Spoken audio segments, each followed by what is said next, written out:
ప్రభునందు ప్రియమైనటువంటి దేవుని పిల్లలారా, దేవుని మాటలను పరిశీలించి మరొకసారి వాక్యపు లోతుల్లోనికి మనంతా పెడదాం.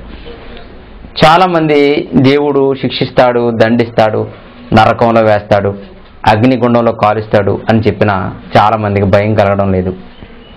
దీనంతటికీ కారణం ఏంటంటే మనుషులను భయభ్రాంతులను చేస్తూ దేవుడికి దగ్గర చేసే బోధలు ఈరోజు లేవు.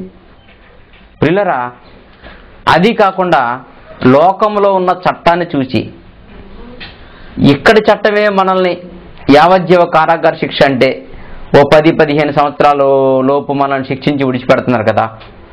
ఏ గాంధీ గారు పుట్టినరోజుకో, గణతంత్ర దినోత్సవానికో, స్వాతంత్ర దినోత్సవానికో మనల్ని రిలీజ్ చేస్తున్నారు కదా. జైలులోకి వెళ్ళిన తర్వాత సత్ప్రవర్తన అనేది కలిగితే మన శిక్షను తగ్గించి ప్రభుత్వం వారు మనం విడిచిపెడుతున్నారు కదా. అలాగనే దేవుడికి మనం నరకంలో కాలిన తర్వాత ఎప్పుడొకప్పుడు మన మీద జారి పుడుతుంది, దేవుడు కూడా మనల్ని విడిచిపెడతాడు అనే భ్రమతో పాపం మానకుండగా భూమి మీద ఎన్నో దుష్క్రియలు చేయటానికి అలవాటు పడ్డాడు. దేవుని మాట అంటే ప్రపంచమంతా గజగజ వణికిపోవడానికి బదులు ఈరోజు లెక్క లేకుండా తిరుగుతున్నారంటే ప్రియులరా, మనుషులు దేవుడి కోసం ఆలోచించడం లేదు, దేవుని శిక్షను గమనించటం లేదు. తెలుసుకోండి, ఆలోచించాలి మీరంతా. మరి మీకు తెలిసిన సంగతి మనకు బైబిల్ గ్రంథంలో మనం చూస్తూ బయటి విషయాలను ఒకసారి ఆలోచిద్దాం. ఏమండి, చాలామంది ఏమంటారంటేనండి, చాలామంది ట్రైబల్ ఏరియాలో ఉంటారు, దేవుడు అంటే తెలియక అనాగరికులు చనిపోతున్నారు కదా, మరి అలాంటి వాళ్ళని పరలోకం ఇస్తాడా, నరకానికి చేర్చుకుంటారా అని అడుగుతూ ఉంటారు నన్ను. ఒకటి మాత్రం మర్చిపోకండి, భూమి మీద ఉన్న చట్టం దేవుని చట్టంతో సరిపోదండి. అది మన రాజ్యాంగాలు మనం రాసుకున్న చట్టం వేరు, దేవుడు లోకములో ఆయన నుండి లోకంలో ఉన్న చట్టం వేరు. ఇక్కడ ఎలాంటి చట్టం ఉందో పరలోకంలో అలాంటి చట్టం ఉండాలని ఎక్కడ లేదు, రూల్ లేదు. ఉదాహరణకి సౌదీ అరేబియా ఉందండి, మరి వాళ్ళ చట్టం చాలా పటిష్టమైంది. ఎందుకంటే మన దేశంలో తప్పు చేస్తే లేదా ఒక దొంగతనం చేశామనుకోండి, ఏదో కొన్ని రోజులు జైలు శిక్ష విధిస్తారు, కొంత సొమ్ము జరిమానా కట్టమంటారు, ఇంతే. మరి సౌదీ అరేబియా లాంటి కొన్ని దేశాలలో దొంగతనం చేస్తే వేళ్లు తీసేస్తారు, చేతులు తీసేస్తారు, కఠినంగా శిక్షిస్తారు. మహా తప్పిదాలు చేసిన వాళ్ళని అందరూ చూస్తుండగా ఉరిశిక్ష విధిస్తారు. అంటే భూమి మీద ఒక దేశంలో చట్టం శిక్షలు మారినప్పుడు పరలోకంలో కూడా శిక్ష అనేది భూమి మీద ఉన్నట్టుగా ఉండదు. ఇది మొదట అందరూ తెలుసుకోవాలి. దేవుడు ప్రధాన న్యాయమూర్తి అయిన దేవుడు అనగానే ఆయన జడ్జి అయిన ఆయన తప్పు చెయ్యడు, తప్పు చేసిన వాళ్ళని విడిచిపెట్టడు. మీరు ఆలోచించాలి. ఇక్కడ ఉన్నట్టుగానే చనిపోయి నరకం వెళ్ళిపోతే మళ్ళీ మనకు బెయిలిస్తారు, మన శిక్ష తగ్గిస్తారు అని మాత్రం మీరు కలలు కనకండి. దేవుడు కొరకు బ్రతికి చనిపోకుండా గనక మీరు చనిపోయారా, ఇక మీ బ్రతుకులను ఎవ్వరూ రక్షించలేరు సుమా. నరకం అంటే, అగ్నిగుండం అంటే టీవీలో చూస్తున్న సీరియల్ లాంటిది కాదు. బాగా ఆలోచించండి ప్రియమైన దేవుని వల్లరా. మరి రాజీవ్ గాంధీ గారి హత్య కేసులో నళిని అనే ఒక ముద్దాయిని ప్రధాన నిందితురాలిగా చట్టానికి దొరికింది. ఆమె పేరు నళిని. ఒకనాటి మన భారత ప్రధానిగా ఉన్నటువంటి రాజీవ్ గాంధీ గారి హత్య కేసులో ఆమె నిందితురాలిగా మద్రాసు జైలులో యావజ్జీవ కారాగార శిక్ష అనుభవిస్తుంది. పిల్లరా, ఆమె జైలులోకి వెళ్ళిన తర్వాత ఆమె సాధించిన గొప్ప విజయం ఒకటి ఉందండి. ఈ పద్ధతిని మీకు ఇప్పుడు చెప్పాలనుకుంటున్నాను. అదేంటో తెలుసా? నళిని మద్రాసు జైల్లోకి వెళ్ళి యావజ్జీవ కారాగార శిక్ష అనుభవిస్తూ MCA ఫస్ట్ క్లాస్లో పాస్ అయ్యింది. అంటే భూమి మీద ఉన్న కారాగారంలో లేదా జైలులో చదువు చెప్పిస్తున్నారు, కుట్టు మిషన్ నేర్పిస్తున్నారు, వడ్రంగి పని నేర్పిస్తున్నారు, రాళ్ళు కొట్టిస్తున్నారు, అల్లికలు నేర్పిస్తున్నారు. మీరే పని వస్తే ఆ పని మన జైల్లో చేయిస్తున్నారు. మీరు చదువుకుంటారా, మిమ్మల్ని బాగా చదివిస్తారు. మీరు కుడతారా, టైలరింగ్ చేస్తారా, టైలరింగ్ పని నేర్పిస్తారు. కార్పెంటరీ వర్క్ నేర్చుకుంటారా, కార్పెంటరీ వర్క్ నేర్పిస్తారు. భూమి మీద ఉన్న శిక్షా స్థలాలలో మనుషులకు ఇష్టమైన పనులు నేర్పిస్తున్నారు. చూసారా? పాతాళము అనే దేవుడు ఆత్మల కొరకు ఏర్పాటు చేసిన జైలులో, పాతాళపు గుండంలో ఇలాంటి పనులేమీ ఉండవు. జైలు అంటే ఈ నేరస్తుడికి ఎలాగ ఉండాలో తెలుసండి? కర్ణ కఠోరంగా ఉండాలి, కనీస అవసరాలు తీర్చేటట్లుగా ఉండకూడదు అది. అలాంటప్పుడే అందులోకి వెళ్ళిన ముద్దాయిలు, నేరస్తులు సత్ప్రవర్తనతో తిరిగి వస్తారే తప్ప అందులోకి వెళ్ళిన తర్వాత మాంసం కూరలతోనూ మరి చక్కని భోజనం పెట్టి అందులోకి వెళ్ళిన తర్వాత మరలా మీకు కుట్టు పనులు నేర్పించి చదువు చెప్పించి ఇవన్నీ చేస్తే వాళ్ళకి సత్ప్రవర్తన రావడం చాలా కష్టం ప్రియులారా. అలాగని నేను చట్టం తప్పనడం లేదు. చట్టం మన మీద ప్రేమతో మంచి ప్రవర్తన కలిగి బయటకు వస్తారేమో అని ఆలోచించి మనకు మంచి నేర్పిస్తున్నారు. కానీ ఈ లోక చట్టం లాంటిది కాదు దేవుడి చట్టం. చనిపోయి నరకానికి వెళ్ళిపోతే, అగ్నిగుండంలోకి జారిపోతే అక్కడ దేవుడు ఇలాంటి కుట్టు మిషన్లు నేర్పించడు, కార్పెంటరీ వర్క్ నేర్పించడు, చదువు చెప్పించడు. పాతాళ గుండానికి మీరు వెళ్ళిపోతే అక్కడ ఈరోజు మన జైల్లో ఉన్న ఏ స్పెషాలిటీస్ ఉండవు, కనీస అవసరాలు ఉండవు, నీళ్లు ఉండదు, అన్నం ఉండదు, ఏమండి మంచి చెడ్లు ఆలోచించే వాళ్ళు ఉండరు, నినాదాలు ఉండవు, సత్ప్రవర్తన వచ్చినా బయటికి విడిచిపెట్టడు. ఒక్కసారి ప్రసంగి గ్రంథము 9వ అధ్యాయము 10వ వచనం తెరిచి చూడండి ప్రియులారా. చేయుటకు నీ చేతికి వచ్చిన ఏ పనైనను నీ శక్తి లోపము లేకుండా భూమి మీద చేసేయి. దేవుడు చెప్పిన మారవ కదా నువ్వు. దేవుడు నరకం ఉందిరా, భయపడండి, తప్పు చేయకండి, యథార్థంగా బ్రతకండి అని చెప్పినా మీరు వింటలేదు కదా ప్రియులారా. అలాంటప్పుడు దేవుడు అంటున్నాడు, రే నీ చేతికి వచ్చిన ఏ పనైనా నీ ఇష్టం వచ్చినట్టు చేసేసుకో. ఎందుకంటే నీవు చచ్చిపోతే ఖచ్చితంగా పాతాళ గుండానికి వెళ్ళిపోతావు అన్నాడు దేవుడు. వింటున్నారండి? నీవు పోవు పాతాళమందు పని అయినా ఉపాయమైనను తెలివైనను జ్ఞానమైనను లేదంటండి. పాతాళంలో పని లేదు, తెలివి లేదు, జ్ఞానము లేదు, బుద్ధి లేదు. ఏమండి అక్కడ కూడా మన సెంట్రల్ జైల్లో ఉన్నట్టుగా చదువులు చెప్పించే జ్ఞానం ఉంటుందని, కార్పెంటరీ పని నేర్పించే జ్ఞానం ఉంటుందని, టైలరింగ్ నేర్పించే జ్ఞానం ఉంటుందని, కుట్టు మిషన్లు నేర్పించే పని జ్ఞానం ఉంటుందని అనుకుంటున్నారేమో.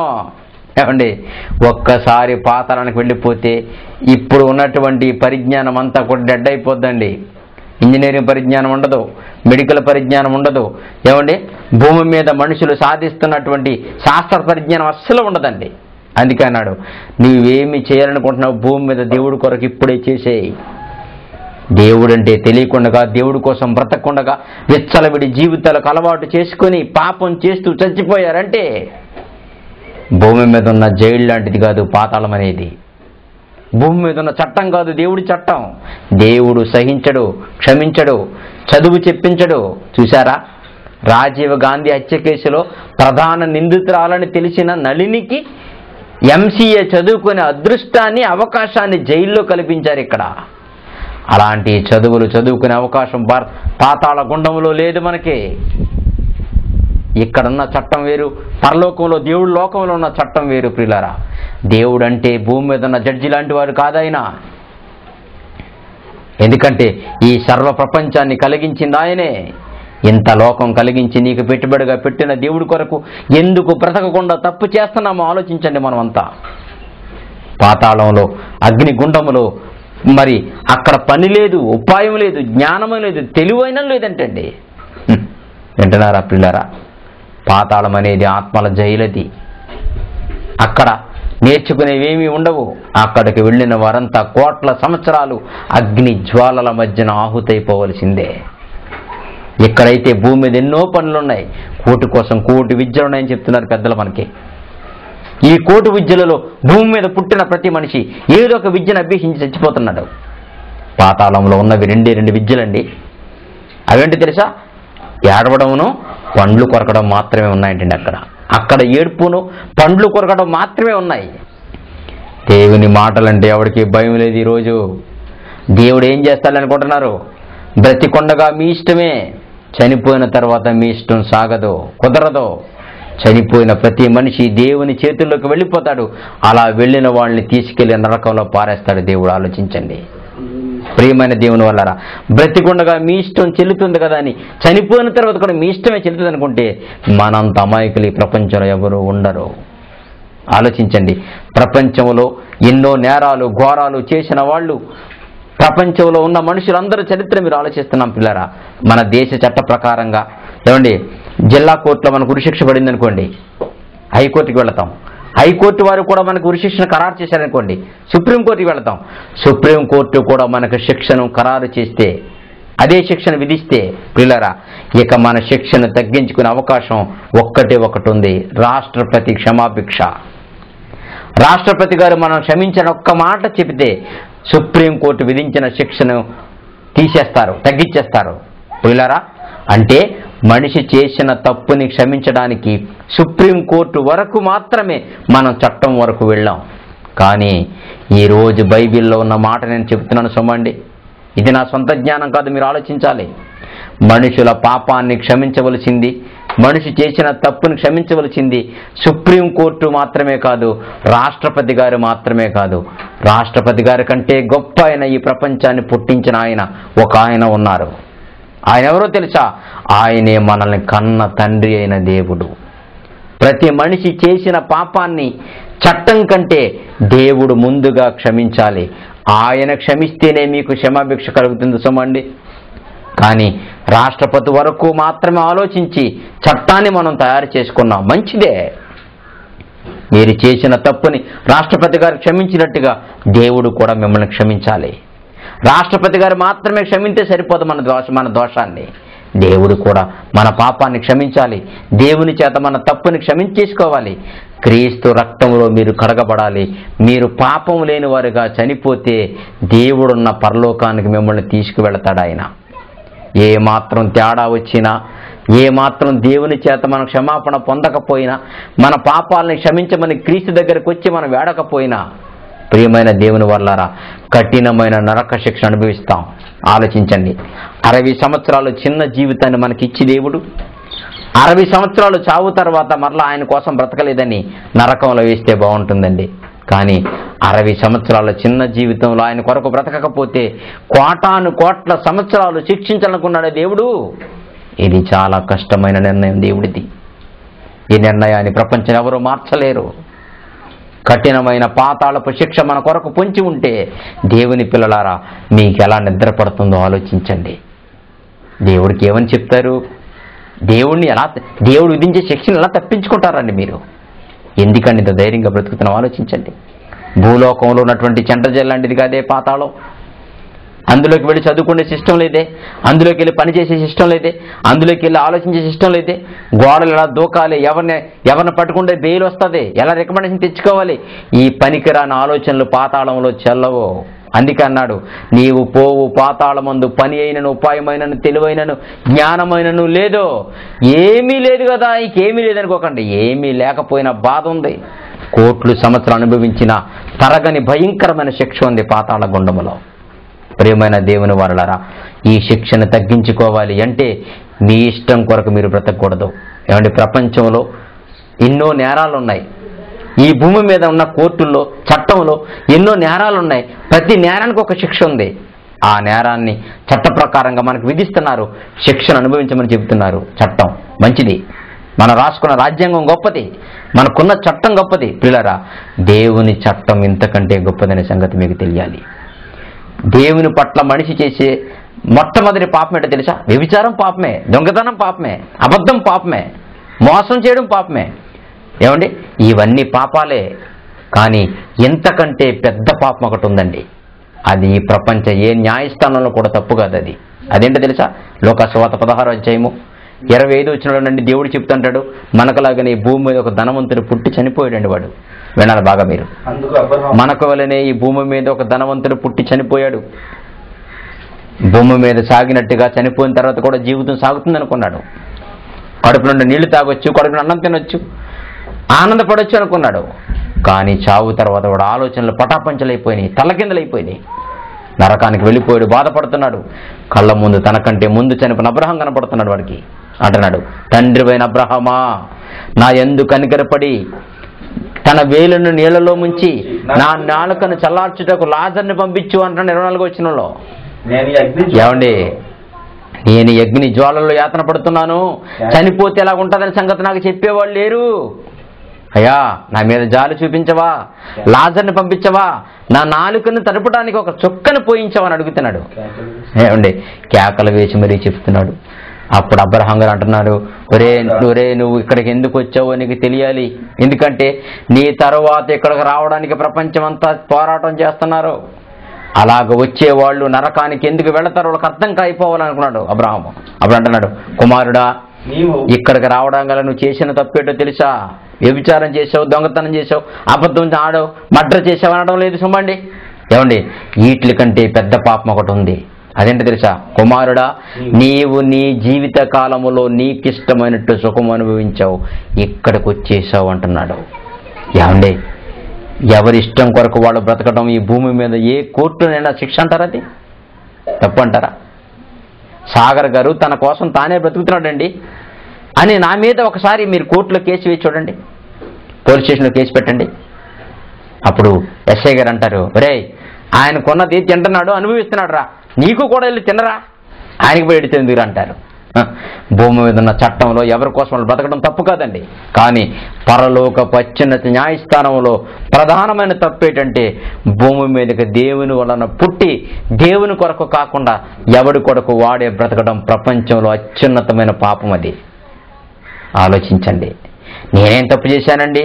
అబద్ధం ఆడటం లేదు కదండి, దొంగతనం చేయడం లేదు కదండి, అండి మర్డర్ చేయడం లేదు కదండి, ఇంకోటి చేయడం లేదు కదా అనకండి. మీకోసం మీరు బ్రతకడం అనేది చాలా పొరపాటు. మీరు దేవుడి కోసం బ్రతకాలి సుమా. మీరు మీ భార్య కోసం, మీ పిల్లల కోసం, మీ ఆస్తుల కోసం, మీ బంధువర్గం కోసం బ్రతికేస్తే కుదరదు. ఏమండి, మనిషి చేస్తున్న అత్యున్నతమైన పాపం ఏంటంటే ఎవరి ఇష్టం కొరకు వాళ్ళే బ్రతికితే నరకానికి వెళ్ళిపోతారు. మీ రూటు మార్చుకోండి. చదువుతున్నారు కదా బైబిలు, కుమారుడా, నీ జీవితకాలం ముందు నీకిష్టం వచ్చినట్టు సుఖము అనుభవించావు, ఇక్కడికి వచ్చేసావు అన్నాడు. ఏమండి, ఎవరి ఇష్టం కొరకు వాళ్లే సుఖపడుతూ భూమి మీద బ్రతుకుతుంటే తిరుగు లేకుండా కన్ను మూసిన మరుక్షణమే బళ్ళు మన అగ్నిగుండంలోకి జారిపోతారు సుమా. ఈ మాట చదువుతుంటే ఎలాగుందో మీకు? ఈ మాటలు వింటుంటే భయం పుట్టడం లేదా మీకు? ప్రియులారా, జాగ్రత్త. కన్ను మూయక ముందు అంతా వినోదమే, కన్ను మూయకపోతే అంతా వినోదం. ఎక్కడ చూసినా పార్టీలే, విందులే, వినోదాలే, ఎక్కడ చూసిన ఆనందమే ప్రపంచం అంతా. కన్ను మూసిన మరుక్షణమే విషాదము. వెనకాల ఇంత బాధను పెట్టుకుని ప్రపంచ ప్రజలు ఎంత సుఖపడుతున్నారో ఆలోచించండి. కారుల్లో తిరుగుతూ అందచందాలు చూసుకుంటూ ఇష్టం వచ్చిన ప్రదేశాలకు వెళుతూ, ఏమండి అందమైన ఆహ్లాదకరమైన సంగతులన్నీ చుట్టూ వస్తున్నాడు ప్రపంచ నలుమూలకి వెళ్ళి. వెనకాల విషాదం ఉందన్న సంగతి ఎప్పుడు తెలుసుకుంటారు? కన్ను మూస్తే కాలిపోతామే, కన్ను మూస్తే జారిపోతామే. ఈ భయంకరమైన సంగతి తెలిసి కూడా ఎలా బ్రతుకుతున్నారు దేవుని పిల్లలు ఆలోచించండి. ఆలోచించండి. పాతాళములో పని లేదు, ఏడుపును పండ్లు కొరకడం, కోటాను కోట్ల సంవత్సరాలు శిక్ష అక్కడ మన కొరకు పొంచి ఉంది. ఇక్కడ సెంట్రల్ జైల్లోకి వెళ్ళిన తర్వాతే అక్కడ కూడా చిన్న చిన్న పనులు పెట్టి చెప్పించి, మంచి మంచి కూరలతో భోజనాలు పెట్టించి, మంచి మంచి డ్రెస్సులు ఇచ్చి, అండి అనారోగ్యం వచ్చినప్పుడు డాక్టర్ని పిలిపించి వైద్యం చేయిస్తారనుకుంటున్నారా? అది ఈ లోక చట్టమే సుమండి. పరలోక చట్టములో దేవుడు కనీసం కాలిపోతున్న మన వైపు తొంగి కూడా ఆయన చూడడు. వద్దు, దేవుని కోపాన్ని కొని తెచ్చుకోవద్దు. పాతాళానికి వెళ్ళిపోయిన తర్వాత బెయిల్ ఉండదు. అక్టోబర్ 2కి వదిలిపెట్టడు దేవుడు. స్వాతంత్ర దినోత్సవానికి విడిచిపెట్టడు దేవుడు. శిక్ష తరగకుండా కోటాను కోట్ల సంవత్సరాలు అగ్ని జ్వాలల మధ్యన యాతన పడాలి ధనవంతుడులాగా. ఏంటి మనకున్న ధైర్యం? చనిపోయిన తర్వాత దేవుడికి ఏమి చెబుదామనండి ఇంత ధైర్యంగా బ్రతుకుతున్నాం? మార్కు రాసిన సువార్త 9వ అధ్యాయము 48వ వచనం, నరకమున వారి పురుగు చావదు, అగ్ని అనేది ఆరదు. ఎవరిది? ఎవరండి పురుగు అంటారా? మనమే. నిప్పు కణికల మీద, నిప్పు కణాల మీద ఒక పురుగుని వేసి చూడండి, దాని మూమెంట్స్ ఎలాగుంటాయో. విలవిలవిలాడిపోద్ది, తక్కువ ప్రాణం వదిలేస్తుంది. ఏమండి, అగ్ని మీద వేస్తే ఒక పురుగు జీవితం ఎలా ఉంటుందో, అగ్ని జ్వాలల మధ్యకు వెళ్ళిపోయిన ప్రతి మనిషి ఆత్మ కూడా 24 గంటలు కొట్టుకుంటూనే ఉంటుందండి. బాధ తీరక, శిక్ష తగ్గక, గొళ్ళుమని ఏడుస్తూ కోటాను కోట్ల సంవత్సరాలు అగ్ని జ్వాలలలో కాలిపోయే శిక్ష మన కొరకు ఉంది. తప్పించుకోరా? మరి వెళ్ళిపోతారా? నరకానికి జారిపోతారా? చెప్పండి ప్రియరా.